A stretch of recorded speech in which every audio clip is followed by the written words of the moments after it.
So, I'm sharing information today about two essential tips every staff manager needs to know. And pardon me for a second there. So, when I talk about these two essential tips, I want to just take a step back and basically give you a definition of what a staff manager is. So, I'm talking about the people within your organization who have some direct responsibility in managing or overseeing an employee's performance. Perhaps they have a hand in their compensation evaluation and the overall essentially assignment of tasks and performance management within the workday. So here's why I take this role very, very seriously, because in every single job within an organization, I truly, truly believe that if you are in a position where you are directly working with people and managing staff, you have a tremendous responsibility and it should not be taken lightly. So, like, for example, if you hate working with people, you shouldn't be managing them. Like, it's pretty simple. And I think sometimes we kind of scratch our heads a little bit with organizations when we see people get moved into these roles that they might be, high potentials, they're high flyers. They're like, great, you're doing all this stuff. You should be managing people. And I will tell you, some people should not. If they hate people, no, they should not be managing people. If they don't like having the difficult conversations or the necessary conversations or the conversations in which need to be had with people on a regular basis, they should not be in that role. So my first job, my first like quote unquote, real job outside of college, I had this boss who very early on pulled me aside and he's like, hey, John, you're doing great work. But I just want you to remember you can be replaced. And it kind of made me take a step back. And I was like, well, if I'm doing great work, why would you want to replace me? And what he said to me was this. He's like, look, God forbid you walk out of this place and you get hit by a bus, you don't come back tomorrow for whatever reason. He goes, we're going to feel really bad. We're going to feel sorry for you. And we're going to miss you and everything. But the truth of the matter is we need to find someone to do your job. And so they may not be able to do it in the same way or with the same kind of energy or expertise, but someone's going to fill your job. And it was kind of a hard conversation to hear because I thought, wow, like, first of all, you tell me I'm doing this great job and now you're telling me I can be replaced. But where it was coming from was such a genuine and authentic position, which really like made me check myself, be a little bit more humble, keep in mind that there's something far larger out there than my piece of the puzzle. And honestly recognize that he had a very powerful spot in my career. He did not have a direct hand in my evaluation, but certainly provided a whole lot of feedback. And so to Tom Pereira, this is a big shout to you. I have never forgotten that conversation, and I will always remember how wonderful of a mathematics coordinator and supervisor and trusted colleague and friend you are. So know that that conversation was really powerful to me and shaped so much. The reason why Tom was able to have that conversation with me falls directly into what I'm going to share with everyone today. And so here's these two tips. Let's get right to it. All right. These are the two essential tips every staff manager needs to know. So the first one is all about trust. If your team does not trust you, you have nothing. Okay, I want to be perfectly clear about this, right? If you're managing people and those people on your team do not trust you, you have nothing. Zip, nada, point blank, and the period. You have nothing. So how do you end up building trust? Well, there's a very prominent sports psychologist who works a lot with bowlers. His name happens to be Dr. Dean Hinitz. And I'm going to steal a line from him because I had an opportunity to hear him speak probably about 8-10 years ago at one of the bowling camps I coach.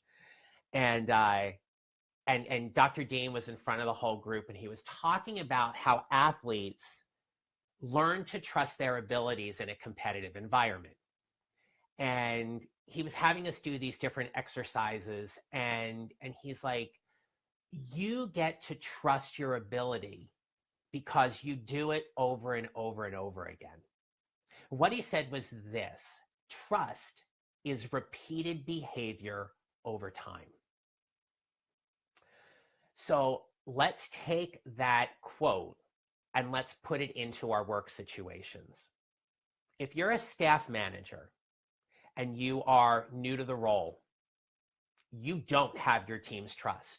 You have to earn it. You are not automatically given it, because most of the time, people simply don't genuinely trust managers and supervisors and leadership until that trust is deserved. So in order to build trust, in order to build that repeated behavior over time, you literally have to say what you mean and mean what you say. If you say you're going to do something, you better do it, right? So if you follow up with a team member and you say, okay, I'm going to follow up with you with an email. Okay, when?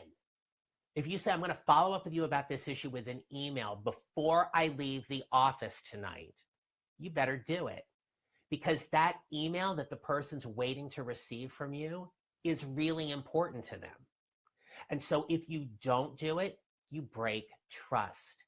If you're going to follow up with someone, whether it be someone in leadership, whether it be about a request for supplies, whether it be like getting a second monitor for your workstation, whatever that might be, if you say you're going to follow up on it and you don't do it, you're not building trust with your team, because they're watching you like a hawk. They're watching to make sure, literally, you're going to screw up at some point. And when you do, they are ready to pounce. So it is your job as a staff manager to simply be as thoroughly intentional as you possibly can be, and make sure you follow through on those things. Not through up on those things, because throwing up is awful, okay? But literally like following through on what it is that you say you're going to do. Without trust, you have nothing. They don't have your back. They know you don't have yours.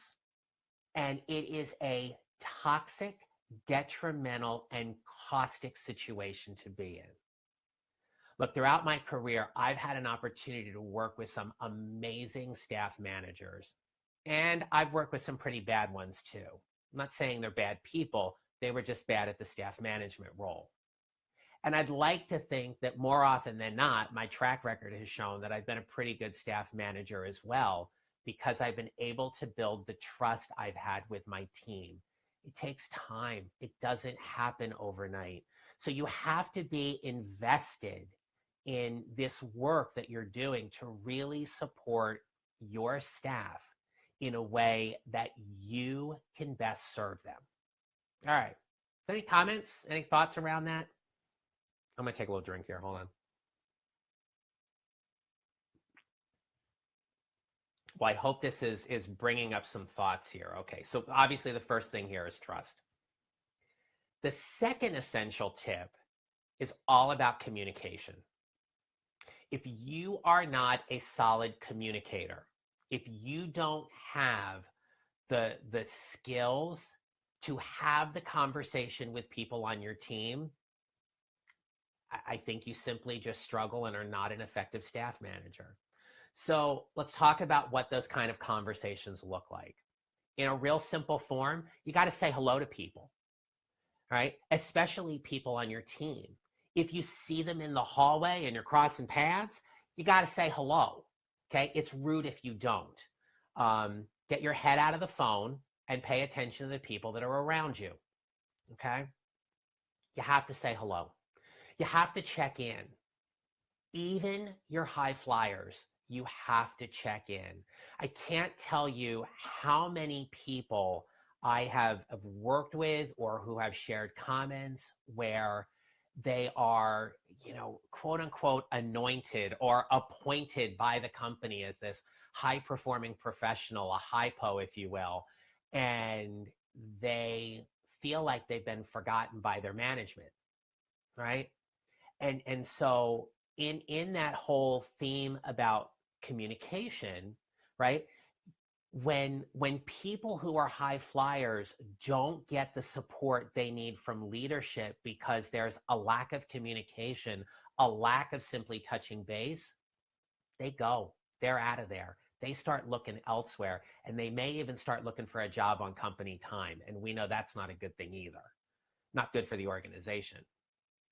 I think it's also a little bit about how we as professionals show up if we're looking for a job on company time. That's a whole nother conversation, right? All right. So in addition, if you're in a staff management role, the conversations you're having with people have to be around performance.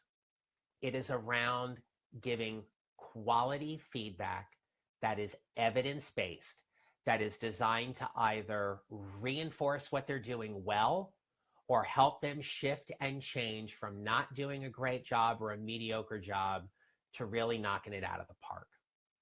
It is about making sure you can verbally reward and recognize your staff. Certainly having financial rewards and recognition are clearly important, but sometimes that's out of the staff manager's hands and certainly sits with executive leadership and the chief financial officer, that you may not be able to influence at that point, but through your communication, you can certainly make that connection with people on your team to let them know that they're valued, they're appreciated, they're recognized, they're supported, all those kind of things, right? Sometimes as staff managers, we have to have a really difficult conversation around performance. And if an employee is not able to meet the performance expectations, it may lead to termination. And those are never pleasant conversations to have. But through solid partnerships with HR and your direct leadership, those conversations can certainly be a little bit easier in the sense that they're done with respect and holding your company's process for termination with fidelity. It's also about making agreements with people on your team, right? Letting them know when you need their support and what that's going to look like and how you can support them. Look, people who are in staff manager roles absolutely have to be competent and confident in the work that they're doing, right? I mean, I think that's a given baseline. If you are evaluating someone's performance, there's a certain expertise that you've already accomplished in order to have that evaluative hand in it, right? But when it comes to those things, if your team doesn't trust you, any kind of feedback you give them doesn't really matter because they can't look at it coming from a really genuine place, a place in which perhaps you've made an agreement with them about simply saying, look, I care about your performance. I want you to do well here. Here's what's going well. Here's some concerns. You have to be a good communicator in order to make sure you can have those kind of conversations. And like just one quick thing. So going back to that whole trust issue, think about a person with whom you may have worked with or directly reported to. If you don't trust them, you don't really pay a whole lot of attention to what they're saying. Okay. If you don't trust them, you're like, bye, you're gone, right? I'm not going to even give you the time of day. We have to sit and have a performance conversation. Great. I'm not really going to pay a whole lot of attention to what you say because I don't trust you. That's bad. That is clearly and simply, it is bad. All right. So trust and communication are these two essential tips every staff manager needs to know in order to show up and be as effective as possible. Yeah, taking credit for the good and blaming others for the bad is very detrimental. Wow, that is such a powerful, powerful comment. Thank you so much for sharing that, right? And again, John, to your point, that's what breaks down trust. Okay? If a staff manager who's responsible for a team of people takes individual credit for things when they go well, but throws their whole team under the bus when it's bad, that's I mean, quite honestly, it's just downright awful. I mean, yes, we know there's business and politics and things like that, and I just don't like playing in that kind of space. I'd rather people show up authentically and genuinely and absolutely give credit where credit is due. Um, I think when a leader and a staff manager is certainly in a leadership role, but when they're able to own their responsibilities, take responsibility for what isn't working well and also for when things are, but more importantly, to really go and defend their team and advocate and fight for what it is that they need in order to get the job done well. To absolutely make sure and touch base with people so they know what they like, what they don't, what frustrates them, what they need in order to do their job well, and to be able to work with them on those kind of things if possible. Those are all powerful things for staff managers to do. Thanks, Teresa. Yeah, right. It does seem like common sense, but being true to your word and simply saying hi and acknowledging people are so important. Yes, right. I mean, these are some of the soft skills I think sometimes that gets lost in the conversation where, we think, oh, well, being nice doesn't really matter. We just have to get the job done. Well, people are emotional. People need to connect. And sometimes those soft skills resonate more with others. I've had people on my team where they liked big deals made about their birthdays and other people who didn't because they just didn't like that kind of attention. As a staff manager, you may choose to get to know those kind of things so you can best work with your people and help them ultimately thrive, right? This is what about, thriving in the workplace is about. I posted an article to LinkedIn this week that referenced the quote about people don't leave bad jobs, they leave bad managers. I mean, bad managers can be so destructive to an organization. And while there's a conversation about how they're being supported, it ultimately is about how they show up and how they show up to best support their team. And if they're not there for their team, if they're not there to know what they need, what they want, what their wishes are, their requests. I mean, to be able to sit down one-on-one with somebody and hold the space around really having a difficult but empowering or courageous conversation around performance and to have that kind of trust, there is nothing. Without trust and communication, there's nothing.